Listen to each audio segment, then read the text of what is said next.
words you say to others are not the only things that matter. It also matters what you say to yourself.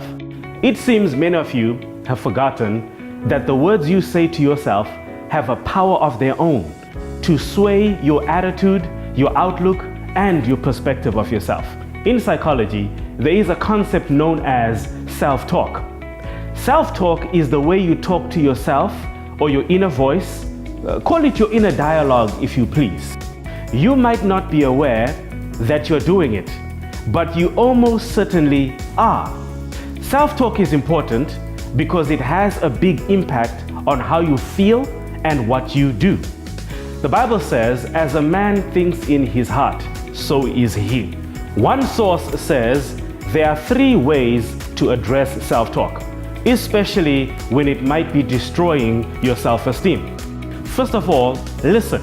Listen to what you're saying to yourself. Is your self-talk mostly positive or negative? Secondly, challenge your self-talk. Is there actual evidence for what I'm thinking? And then thirdly, change your self-talk. What about myself can I appreciate? You see, the Bible says it goes into the heart of the matter. For when it comes to self-talk, the heart matters. Jesus said these words, "What goes into someone's mouth does not defile them, but what comes out of their mouth, that is what defiles them." The things that come out of a person's mouth come from the heart, and these defile a man. Matthew 15 verse 11 and verse 18. Consider this. There are some areas to watch out for when it comes to self-talk. What you say about the past, your present, or future matters. The negative or positive way you look at your life, whatever phase of it, can impact you greatly.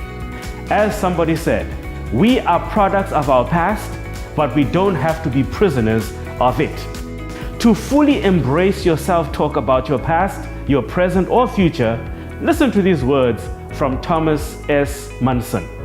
The past is behind, learn from it. The future is ahead, prepare for it. The present is here, live it. Let your words reflect this area. What you say about your talents, your gifts, or abilities matters. Most people focus on what they cannot do rather than what they can do.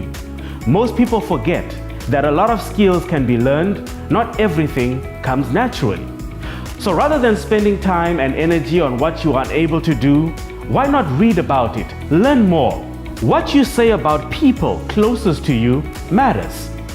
Most people don't realize that when they criticize their family, their relatives, or people they're close to, more often than not, they are criticizing themselves. The way you see people around you and what you say reflect your thoughts about yourself in a way you've never imagined.